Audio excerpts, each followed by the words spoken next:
Bismillahirrahmanirrahim. Terima kasih Tan Sri Yang di-Pertua. Assalamualaikum warahmatullahi taala wabarakatuh dan salam sejahtera. Untuk memulakan perbahasan berkaitan dengan rang Undang-Undang Kanun Perseksaan Pindaan 2013 pada kali ini, saya ingin menyorot sedikit berkaitan dengan latar belakang kanun ini sendiri.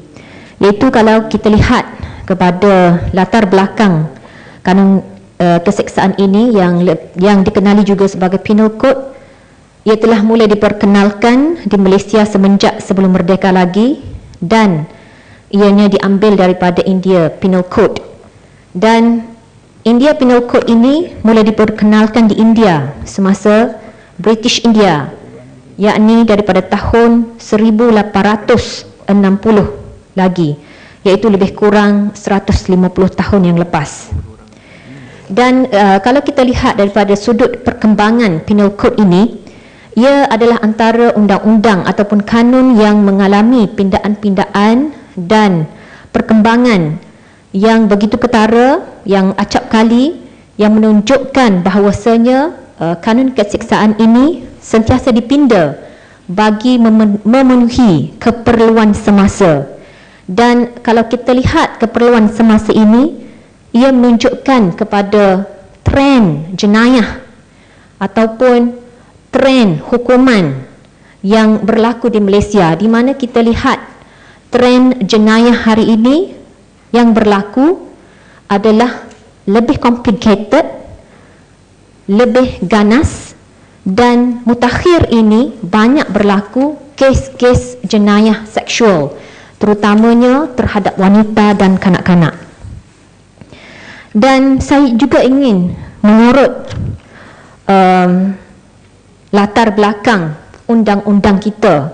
Terutamanya saya ingin memetik ucapan Yang Amat Arif Datuk Daud, Ketua Hakim Syar'i Kelantan, di Majlis Perasmian Bangunan Kompleks Mahkamah Syariah Negeri Kelantan pada 13 hari bulan 11 2013 bersamaan 9 Muharram 1435 Hijrah, yang mana dalam majlis perasmian ini ia turut dihadiri oleh Yang Berhormat Menteri di Jabatan Perdana Menteri Datuk Seri Jamil Khair.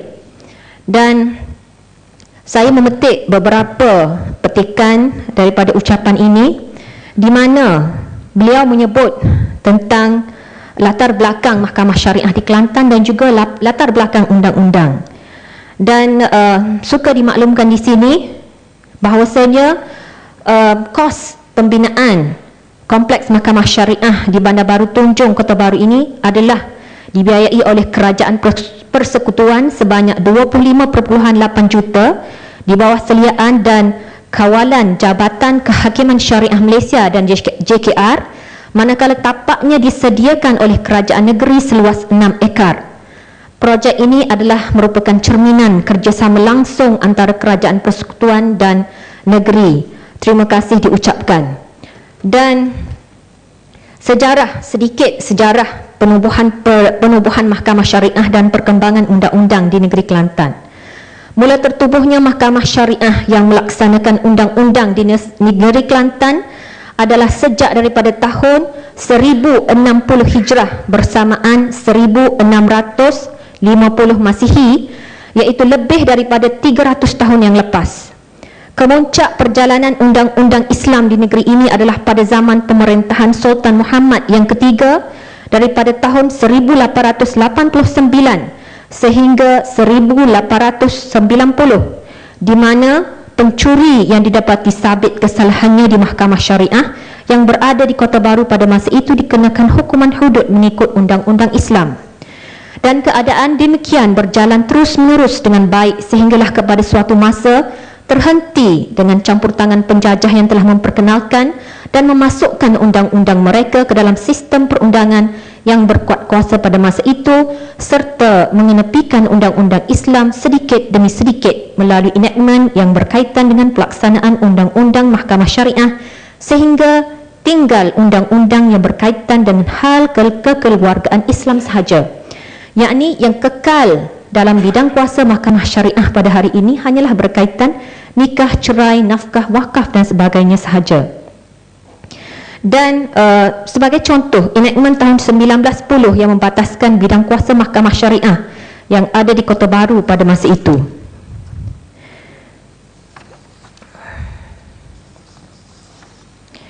Dan kalau kita lihat daripada sudut bidang kuasa, sebelum 1986, mahkamah syariah dalam kes-kes jenayah syariah hanya boleh menjatuhkan hukuman dengan denda tidak lebih daripada RM1,000 dan penjara 6 bulan sahaja. Akan tetapi selepas daripada 1986, apabila Akta Parlimen 1965 iaitu Akta 355 diperkenalkan berhubung dengan mahkamah syariah bidang kuasa jenayah, dipinda mengikut Akta A612 serta digazet, kuat kuasanya mulai 1 hari bulan 1 1986, dinaikkan bidang kuasa kepada denda RM5,000 atau 3 tahun penjara atau 6 sebatan atau cantuman ketiga-tiga hukuman tersebut. Jadi kesimpulan daripada latar belakang apa yang saya sebutkan tadi, saya boleh simpulkan bahawasanya, yang pertama, Undang-Undang Islam pernah diamalkan di Malaysia lebih kurang 200 tahun yang lepas, dan bukan sahaja di Kelantan, malah di negeri-negeri lain. Melaka saya tak cek, tetapi saya pernah disebut beberapa negeri lain juga pernah mengamalkan undang-undang ini. Yang kedua, dan kita juga telah menerima pakai kanun keseksaan, yakni Penal Code ini, yang telah diambil daripada India dan British semenjak berpuluh-puluh tahun yang lepas, dan kini ia telah mengalami pelbagai evolusi kerana masalah jenayah yang semakin meningkat dan complicated. Namun hari ini kita melihat usaha-usaha yang dijalankan bagi menambahkan bidang kuasa mahkamah syariah yang saya harap berjalan lancar di pihak kerajaan JAKIM bagi menambah baik lagi bidang kuasa mahkamah syariah di bawah Akta Bidang Kuasa Mahkamah Syariah, supaya lebih bidang kuasa hukuman diberikan kepada mahkamah syariah. Kerana jika kita lihat pada hari ini, di dalam bidang kuasa mahkamah syariah adalah antaranya bidang kuasa murtad telah ada, kita ada bidang kuasa untuk judi, kita ada bidang kuasa untuk zina, dan kita ada juga bidang kuasa untuk minum arak. Tetapi beberapa aspek undang-undang Islam seperti mencuri, merompak, memberontak dan juga kesalahan bunuh dan mencederakan, perkara-perkara ini masih lagi di bawah senarai persekutuan. Jadi itu yang saya jelaskan dahulu, pernah saya jelaskan bahawasanya kerajaan di Kelantan, di negeri-negeri lain sebenarnya telah boleh melaksanakan syariah kerana daripada sudut infrastruktur dan beberapa kesalahan, tetapi banyak lagi aspek kesalahan lain yang merupakan masih lagi di bawah bidang kuasa kerajaan persekutuan. Jadi ingin saya nyatakan di sini bahawasanya kita di Kelantan begitu ingin melihat suatu kerjasama di antara kerajaan pusat dan kerajaan Kelantan ke arah menambah baik pelaksanaan syariah di Kelantan setakat yang boleh, dan kita begitu mengharapkan supaya beberapa kesalahan lagi boleh dijadikan kesalahan di bawah mahkamah syariah, di mana kesalahan-kesalahan di bawah mahkamah syariah ini sebenarnya tidak akan melibatkan rakyat Malaysia daripada agama lain. Pernah digembar-gemburkan, dikatakan sekiranya undang-undang Islam dilaksanakan di Kelantan, rakyat yang bukan beragama Islam juga akan turut terjejas. Jadi kita hari ini membincangkan tentang kanun keseksaan. Saya ingin highlight bahawa di sana sebenarnya ada di dalam undang-undang Islam suatu konsep yang perlu kita semua di sini fahami, dan beberapa konsep itu mungkin kita boleh aplikasikan di dalam undang-undang yang akan kita bahaskan di sini. Saya terus kepada beberapa section di dalam kanun keseksaan pindaan yang kita bahaskan pada hari ini. Yang pertama berkaitan dengan Seksyen baru 75A, di mana sebelum ini telah wujud Seksyen 75. Di bawah Seksyen 75 menyatakan cuma setakat kesalahan kedua, hukuman penjara untuk beberapa tahun. Tetapi pada waktu menggubal undang-undang pada masa itu, Seksyen 75 digubal, kita tidak terfikir akan berlaku kesalahan ketiga dan seterusnya, subsequent offence. Selepas kesalahan kedua, berlaku pula kesalahan ketiga, keempat dan seterusnya. Penggubal undang-undang pada masa itu terfikir setakat kesalahan kedua sahaja. Jadi hari ini, apa yang saya fahami daripada peruntukan baru 75A, antara yang boleh disimpulkan adalah kemungkinan hukuman yang kita peruntukkan tidak mampu memberi kesan, tidak mampu memberi pengajaran kepada para penjenayah, sehingga kita kena buat lagi kesalahan ketiga, keempat dan seterusnya. Dan saya mohon daripada sudut statistik, berapakah bilangan pesalah-pesalah tegar ini, penjenayah ini yang telah melakukan kesalahan bagi kesalahan kedua dan ketiga, dan bagi kesalahan apa.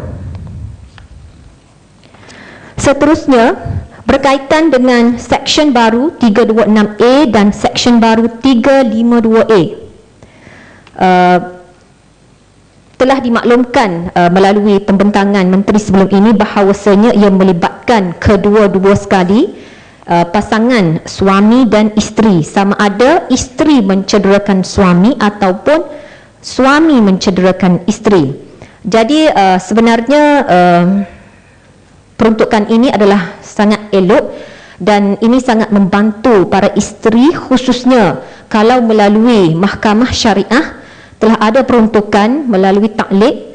Melalui kaedah taklid ini, seorang isteri yang dipukul oleh suami boleh menuntut perpisahan ataupun perceraian melalui kaedah taklid. Dan dengan adanya seksyen ini, di samping peruntukan perceraian itu, isteri juga boleh mendapatkan tindakan melalui kaedah tindakan jenayah ini. Jadi saya mengalu-alukan seksyen ini, dan saya mohon dipastikan bahawasanya apa yang telah disebut oleh Yang Berhormat tadi berkenaan dengan perkataan his, supaya perkara ini perlu jelas. Tapi sekiranya his itu sudah pun mencakupi his or her, jadi tidak ada masalah lah. Yang seterusnya berkait dengan Seksyen baru 375B, iaitu berkaitan dengan kesalahan baru rogol berkumpulan. Dan apa yang menjadi kebimbangan, jenayah keganasan seksual ini sekarang bukan sahaja melibatkan golongan dewasa, malah turut melibatkan golongan kanak-kanak. Dan kalau kita lihat daripada sudut data, di bawah Akta Kanak-kanak 2001, kanak-kanak yang terlibat dengan kesalahan jenayah ini bukan sahaja terdedah dengan dihantar ke pusat-pusat pemulihan, malah kanak-kanak ini juga boleh diambil tindakan untuk perintah penjara dan juga sebatan. Jadi kalau kita lihat daripada saya ada mencari beberapa data, tapi data ni agak lama, November 2004. Pada tahun 2004, ya, panjang kali. Saya ada 2 poin je. Kalau boleh go direct to the section yang berkenaan, ulas dan juga cakap nak milakkan masa terlalu panjang, ya. Silakan. Okey. Teruskan.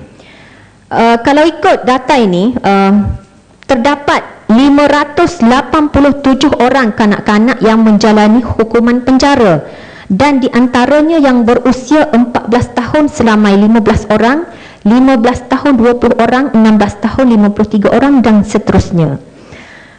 Jadi kalau sebelum ni pernah berlaku dan banyak kes yang kita lihat di akhbar-akhbar, rogol berkumpulan ataupun kesalahan rogol yang dilakukan oleh kanak-kanak, apakah nanti kesan penjara ini kepada kanak-kanak? Kerana mengikut satu kajian yang dibuat oleh Thomas Golota daripada satu buku, dia menyebut bahawasanya walaupun penahanan pesalah kanak-kanak meningkat, kadar jenayah kanak-kanak tetap meningkat setiap tahun. Dan kalau ikut satu kajian yang dibuat, ada buku jurnal hukum dengan saya, sebenarnya kanak-kanak di penjara ini memerlukan sokongan institusi keluarga dan masyarakat, dan sewaktu mereka ditahan di penjara, kadar lawatan keluarga, kadar keluarga yang mengutus surat yang berhubung dengan anak-anak ini sangat rendah. Kebanyakannya menyerahkan kepada kerajaan bulat-bulat untuk mendidik mereka melalui institusi penjara ini. Jadi perlu kita lihat kesan hukuman penjara ini kepada kanak-kanak yang berumur 18 tahun ke bawah sehingga 14 tahun. Dan seterusnya,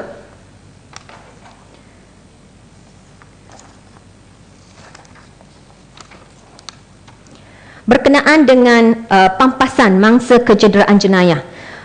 Saya pernah membaca, pernah dicadangkan, ditubuhkan ataupun diwujudkan satu jawatan kuasa pampasan jenayah, pampasan bagi kes-kes jenayah, di mana pernah ada satu